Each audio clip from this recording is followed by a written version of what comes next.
வணக்கம். இது news ஃபர்ஸ்டின் weekend பிரதான செய்திகள். பிரதான செய்திகளோடு இணைந்து கொள்ளும் நான் பிரியா ஆலால் சுந்தரம். விரிவான செய்திகளுக்கு செல்லும் முன்னர் முதலில் இன்றைய தலைப்புச் செய்திகள்.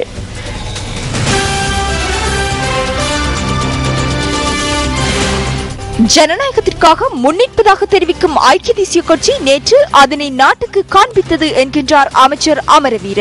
අපිට ප්‍රජාතන්ත්‍රවාදී උගන්වන රනිල් වික්‍රමසිංහ මහත්තයා කොහොමද ඡන්ද කරන්නේ කියලා රටනම කියලා දුන්නා. மிகவும் அரிதாக கிடைக்கக்கூடிய மூலிகை வகைகளை கொண்டு சென்ற வெளிநாட்டவர் உள்ளிட்ட 5 சந்தேக நபர்கள் கைது. பொதுச்சந்தையை அகற்றும் முயற்சி இடம்பெறுவதாக தெரிவித்து மாத்திரை வர்த்தகர்கள் ஆர்ப்பாட்டத்தில். தொடர்பென உள்நாட்டுச் செய்திகள். நகர அபிவிருத்தி அதிகார சபை மாத்தறை பொதுச்சந்தை பூமியில் வாகன தரிப்பிடம் ஒன்றை நிர்மாணிப்பதற்கு நடவடிக்கை எடுத்துள்ளதாக தெரிவித்து வர்த்தகர்கள் சிலர் இன்று ஆர்ப்பாட்டத்தில் ஈடுபட்டனர். 40 வருடங்களாக வர்த்தக நடவடிக்கைகளில் ஈடுபட்ட அப்பகுதி தமக்கு இல்லாது போகும் நிலை ஏற்பட்டுள்ளதாக அவர்கள் குறிப்பிட்டனர். மாத்திரை கொட்டுவேகுட பொதுச்சந்தை பூமி மாத்திரை நகர சபையினால் நிர்வகிக்கப்படுகின்றது. ஆனாலும் அதன் நிர்மாண பணிகள் நகர அபிவிருத்தி அதிகார சபையினால் மேற்கொள்ளப்படுகின்றன. இந்த சந்தை பகுதி புனரமைக்கப்படுவதாக தெரிவித்தே வாகன தரிப்பிடத்திற்கான நிர்மாண பணிகள் ஆரம்பிக்கப்பட்டதாக வர்த்தகர்கள் தெரிவிக்கின்றனர். இதற்கு செல்ல வீதி வேண்டும் என்று கூறி அரசாங்கத்தினால் உடைக்கப்பட்டது. எமக்கு சிறந்த வர்த்தக சந்தை ஒன்றை நிர்மாணித்து தருவதாக கூறினார்கள். உடைத்த பின்னர் அது எமக்கு கிடைப்பதாக தெரியவில்லை. பொதுச்சந்தை புனர் நிர்மாணம் செய்யப்படும் வரை இதற்கு அருகில் உள்ள 2 மாடி கட்டிடம் ஒன்றை 4 மாதங்களுக்கு முன்னர் வழங்கினர்.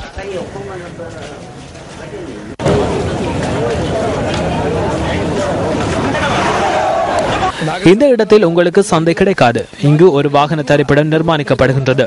இந்த கட்டடத்தில் உள்ள கடைகளை ஏலத்தில் பெற்றுக் கொள்ளுங்கள் என்று நகர அபிவிருத்தி அதிகார சபையினர் அண்மையில் தெரிவித்தனர்.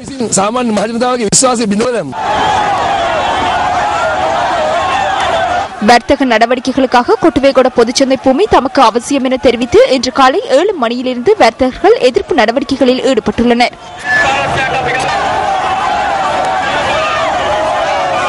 பின்னர் மாத்திரை தங்காலை வீதியை மறைத்து இவர்கள் ஆர்ப்பாட்டத்தில் ஈடுபட்டனர்.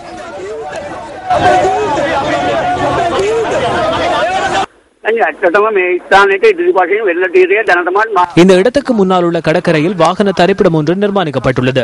அதனால் இந்த இடத்தில் வாகன தரிப்பிடம் ஒன்று அவசியமில்லை. அதன் அடிப்படையில் இந்த சந்தையை மீண்டும் அதே இடத்தில் நிர்மாணிப்பதற்கு திட்டமிட்டுள்ளோம். ஏனென்றால் இந்த சந்தை மக்களின் வாழ்க்கையோடு இணைந்துள்ளது. அதனை மாற்றுவதற்கு நாம் இங்கு வரவில்லை. இந்த மக்களின் கோரிக்கைகளை நிறைவேற்றவே நாம் இங்கு வந்துள்ளோம்.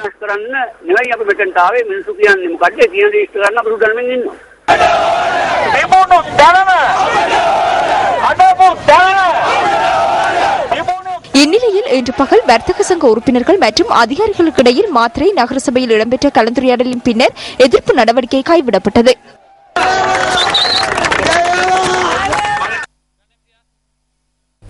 கால்டன் ஆரம்ப பாடசாலையின் வருடாந்த கலை நிகழ்ச்சியில் ஜனாதிபதி மஹிந்த ராஜபக்ச நேற்று மாலை கலந்து கொண்டார். ஜனாதிபதியின் பாரியார் ஷிராந்தி ராஜபக்ச அதிபராக செயற்படும் கால்டன் ஆரம்ப பாடசாலையின் வருடாந்த கலை நிகழ்ச்சி தாமரை தடாகம் மஹிந்த ராஜபக்ச கலாசார மண்டபத்தில் இம்முறை நடைபெற்றது. இலங்கைக்கான பிரித்தானிய உயர்ஸ்தானிகர் ஜான் ரூன்கினும் இந்த சந்தர்ப்பத்தில் கலந்து கொண்டிருந்தார். ஆரம்ப பாடசாலை மாணவர்களின் திறமையை வெளிப்படுத்தும் வகையில் பல கலை நிகழ்ச்சிகள் இங்கு மேடையேற்றப்பட்டன.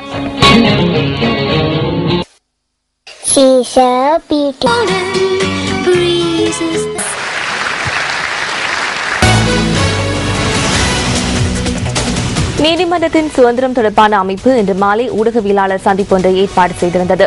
குற்றப்பேரணியை தோல்வியடைய செய்து நீதிமன்றத்தின் சுயாதீன தன்மையை பாதுகாப்போம் என்ற தொனிப்பொருளின் கீழ் இந்த ஊடகவியலாளர் சந்திப்பு ஏற்பாடு செய்யப்பட்டிருந்தது. முறைப்பாட்டையும் அவரே முன்வைக்கின்றார், விசாரணைகளையும் அவரே மேற்கொள்கின்றார், தீர்ப்பையும் அவரே வழங்குகின்றார், தண்டனையையும் அவரே வழங்குகிறார். முறைப்பாட்டாளர்களால் விசாரணை மற்றும் தீர்ப்பு வழங்கப்படும் அரசியலமைப்பு ஒன்று உலகத்தில் உள்ளதா என்று எமக்கு தெரியாதே. தீர்ப்பு என்னவென தற்போது எமக்கு தெரியும். விசாரிக்க வேண்டிய அவசியமில்லை. 14 குற்றச்சாட்டுகள் எனக்கு எதிராக உள்ளன.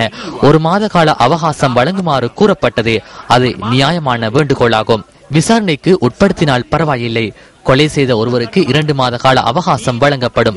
10 கொலைகளை செய்தவருக்கும் அவரின் நிலைமையை தெளிவுபடுத்துவதற்கு 2 மாத கால அவகாசம் வழங்கப்படுகின்றது. நாட்டின் நீதியரசருக்கு வழங்க முடியாது என்று கூறினார்கள். 1 வார காலமே வழங்கப்பட்டது. இங்கு அநீதி இழைக்கப்பட்டுள்ளது. நிறைவேற்று அதிகாரம் கொண்ட ஜனாதிபதியிடம் காணப்படும் வரையறையற்ற அதிகாரங்களின் ஊடாக நீதிமன்றத்தில் தலையீடு செய்வதை உடனடியாக தவிர்க்குமாறு நாம் கேட்டுக்கொள்கின்றோம். இந்த நடவடிக்கையில் குறைபாடுகள் காணப்படுகின்றன.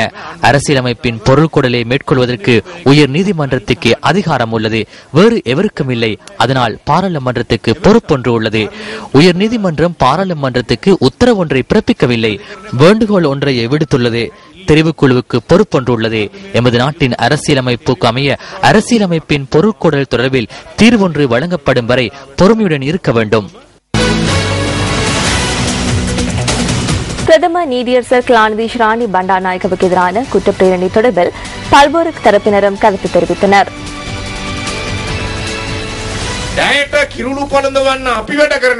தேசத்திற்கு மகுடம் அணிவிப்பதற்கு நாம் செயற்பட்டுக் கொண்டிருக்கும் இந்த சந்தர்ப்பத்தில் தேசத்திற்கு தொப்பியை அணிவிப்பதற்கும் பலர் முயற்சிக்கின்றனர். பாகிஸ்தானில் அணிவித்த தொப்பியை இங்கும் அணிவிக்க முற்படுகின்றனர். பாகிஸ்தானுக்கு என்ன தொப்பியை அணிவித்தனர்? முஷாரப்பை ஆட்சியிலிருந்து விலக்கினார்கள். சீனாவை பாகிஸ்தான் நட்பு நாடாக கருதியது.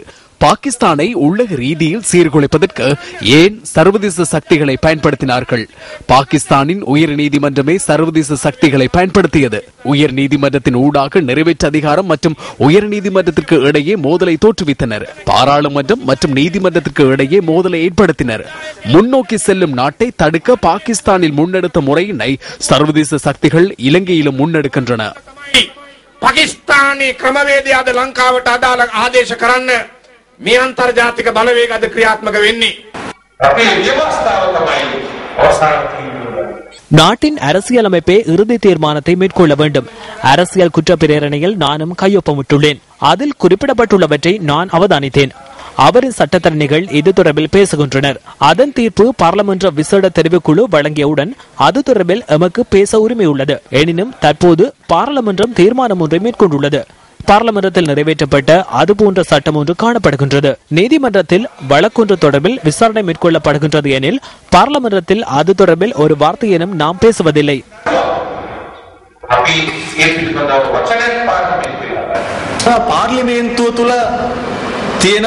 பாராளுமன்றத்திற்குள் ஒழுக்க திட்டங்கள் காணப்படுகின்றன. அதன் பிரகாரம் நீதியரசர்கள் தொடர்பில் பேச முடியாது. அது குறித்து விசேட பிரேரணை ஒன்றை கொண்டு வராவிடினும் தற்போது பிரதம நீதியரசராக பதவியில் உள்ள ஷிராணி பண்டாரநாயக்கவுக்கு அகர்வத்தை ஏற்படுத்தும் விதத்தில் எவ்வாறு பேசுகின்றனர்? அவற்றை நிறுத்துவார்களா? வரையறையற்ற விதத்தில் நீதிமன்றத்தை அவமதிக்கும் மோதல் ஒன்றாக மாறியுள்ளது. இறுதியில் இந்த மோதல் எவ்வாறு நிறைவு பெறும் என எம்மால் கூற முடியாது. நீதிமன்றம், நீதிமன்ற கருத்துக்கள், அரசியலமைப்பு ஆகியவற்றிற்கு மதிப்பளிக்க வேண்டும் என்ற தகவலையே நாம் வழங்குகின்றோம். எனினும் ஒரு தொலைபேசி அழைப்பினால் எந்த ஒரு நிறுவனத்தையும் நிர்வகிக்கும் நிறைவேற்ற அதிகாரத்திலே அதனை செய்ய முடியாது போயுள்ளது. ஐக்கிய தேசிய கட்சியின் 54வது சம்மேளனத்தை ஒளிப்பதிவு செய்வதற்கு சென்ற நியூஸ் ஃபர்ஸ்ட் உள்ளிட்ட சில ஊடகங்களுக்கு நேற்று தடை ஏற்படுத்தப்பட்டது. ஸ்ரீகொத்த கட்சி தலைமையகத்திற்கு முன்னால் இருந்த சிலரே இவ்வாறு தடை ஏற்படுத்தினர். ஊடகவியலாளர்களுக்கு தடை ஏற்படுத்திய இவர்கள் யார்? ஐக்கிய தேசிய கட்சியின் உறுப்பினர்களா? உறுப்பினர்கள் என்றால் எந்த தேர்தல் தொகுதியை பிரதிநிதித்துவப்படுத்துகின்றனர்?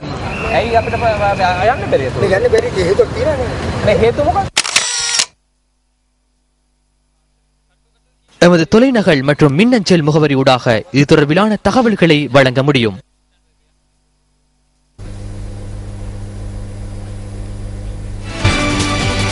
நேற்று நடைபெற்ற ஐக்கிய தேசிய கட்சியின் சம்மேளனம் தொடர்பில் சில அமைச்சர்கள் கருத்து தெரிவித்தனர். අපිට ප්‍රජාතන්ත්‍රවාදී උගන්වන රනිල් වික්‍රමසිංහ මහත්තයා எனக்கு ஜனநாயகம் தொடர்பில் கற்பிக்கும் ரணில் விக்ரமசிங்க எவ்வாறு தேர்தல் ஒன்றை நடாத்துவது என முழு நாட்டிற்கும் காண்பித்துள்ளார். தனது கைப்பொம்மைகளின் பட்டியலை தயார்படுத்தினார். அவர்கள் மாத்திரமே சம்மேளனத்திற்கு வருகை தர வேண்டும். எதிராக வாக்களிப்பவர்கள் என எண்ணியவர்களை வர வேண்டாம் என கூறினார். ஊடக சுதந்திரம் தொடர்பில் பேசும் ஐக்கிய தேசிய கட்சி ஊடகவியலாளர்களுக்கு சம்மேளனத்திற்கு செல்ல தடை விதித்திருந்தது. சிரசவுக்கு உள்ளே செல்ல அனுமதிக்கவில்லை. சிரச என்பது அரசாங்கத்தின் ஊடகம் அல்ல. பொதுவாக சம்மேளனம் என்பது 3, 4, 20 அல்லது 30 பேர் கலந்து கொள்ளும் நிகழ்வல்ல. சம்மேளனங்களில் 5000 பேர் வரை கலந்து கொள்வார்கள்.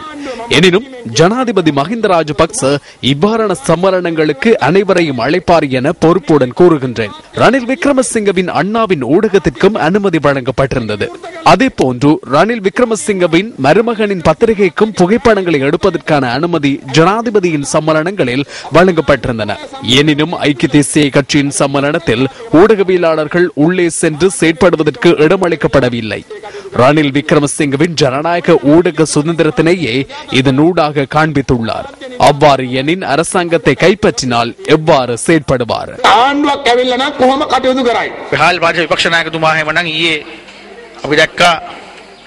ஹலியில பிரதேச சபையின் எதிர்க்கட்சி தலைவர் நேற்று ஸ்ரீகோத்தாவுக்கு சென்று விவசாய நடவடிக்கைகளை மேற்கொண்டமையை நாம் அவதானித்தோம். அனைவருக்கும் காய்ச்சல் ஏற்படும் சம்மேளனம் இதுவென கயந்த கருணாதிலக கூறினார். சிலர் மூங்கில் போல நின்று கொண்டிருந்ததை நான் அவதானித்தேன். காய்ச்சல் ஏற்படுவது விளங்கியது.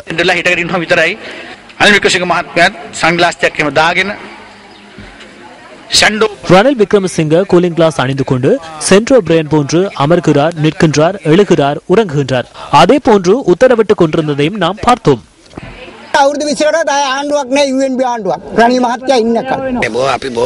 நமக்கு மிகுந்த மகிழ்ச்சியாக உள்ளது. நாம் செய்ய வேண்டியதொன்றையே ஐக்கிய தேசிய கட்சியின் ஆதரவாளர்கள் மேற்கொண்டுள்ளனர். நமக்கு 6 வருடங்கள் எந்தவித பிரச்சனையும் இன்றி ஆட்சி செய்ய முடியும். ரணில் விக்ரமசிங்க தெளிவாக அதனை உறுதி செய்துள்ளார். எமது சகோதர தொலைக்காட்சியான சிரச டிவியின் 7 மணி பிரதான செய்தியில் இந்த செய்தி ஒளிபரப்பு செய்யப்பட்ட பின்னர் இதனை மீள் ஒளிபரப்புமாறு நேயர்கள் பலரும் கோரியிருந்தனர். அதன்படி அவற்றின் சில காட்சிகளை மீண்டும் ஒளிபரப்புகின்றோம். ஹலியில பிரதேச சபையின் எதிர்க்கட்சி தலைவர் நேற்று ஸ்ரீகோத்தாவுக்கு சென்று விவசாய நடவடிக்கைகளை மேற்கொண்டமையை நாம் அவதானித்தோம். அனைவருக்கும் காய்ச்சல் ஏற்படும் சம்மேளனம் இதுவென கயந்த கருணாதிலக கூறினார். சிலர் மூங்கில் போல நின்று கொண்டிருந்ததை நான் அவதானித்தேன். காய்ச்சல் ஏற்படுவது விளங்கியது.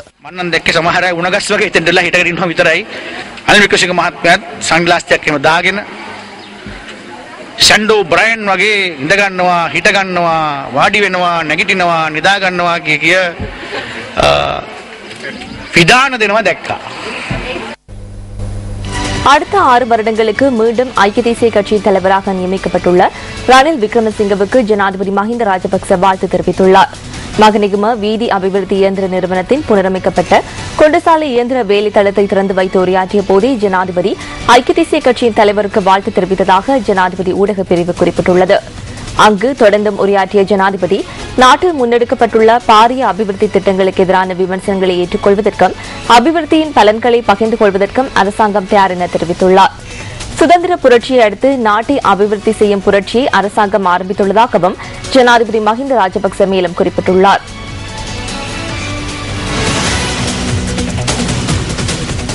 இலங்கைக்கு உரித்தான மூலிகை தாவரங்களை வெட்டிக் கொண்டு சென்ற வெளிநாட்டவர் உள்ளிட்ட 5 சந்தேக நபர்கள் கைது செய்யப்பட்டுள்ளனர். சந்தேக நபர்கள் இன்று மாலை ஹட்டன் நீதிவான் முன்னிலையில் ஆஜர்படுத்தியதாக எமது பிராந்திய செய்தியாளர் குறிப்பிட்டார். வெளிநாட்டவர் உள்ளிட்ட குழுவினர் சிவனொளி பாதமலை சரணாலய பகுதியில் இந்த மூலிகை தாவரங்களை வெட்டி கார் ஒன்றில் கொழும்புக்கு எடுத்து வர முயற்சித்துள்ளதாக போலீசார் தெரிவித்தனர். இவர்கள் நேற்று பிற்பகல் நோட்டன் பிரிட்ஜ் பகுதியில் கைது செய்யப்பட்டனர். சந்தேக நபர்களிடமிருந்து சுமார் 100 கிலோகிராம் எடையுடைய மூலிகை தாவரம் கைப்பற்றப்பட்டதாக போலீசார் குறிப்பிட்டனர்.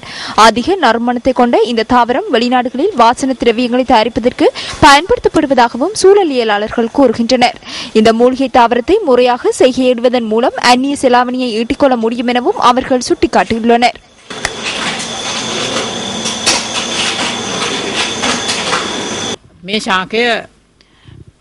இந்த தாவரத்தை அழிப்பது அல்லது தாவரத்துக்கு சேதத்தை விளைவிப்பது, தாவரத்தின் பகுதியை தன்வசம் வைத்திருப்பது அல்லது வாகனங்களில் எடுத்துச் செல்வது வன பாதுகாப்பு கட்டளை சட்டத்துக்கு அமைய குற்றச்செயல்களாகும். தற்போது இலங்கையில் நடைமுறையில் உள்ள வன பாதுகாப்பு கட்டளை சட்டத்தின் 20வது சரத்தின் 24வது பிரிவுக்கு அமைய இதற்காக தண்டனை விதிப்பதற்கான சந்தர்ப்பம் உள்ளது. சட்டவிரோதமாக ஏற்றுமதி செய்ய முயற்சித்தாலோ அல்லது அதனை பயன்படுத்தி ஏதேனும் உற்பத்தி நடவடிக்கைகளை மேற்கொண்டாலோ அது சட்டத்துக்கு முரணாகும்.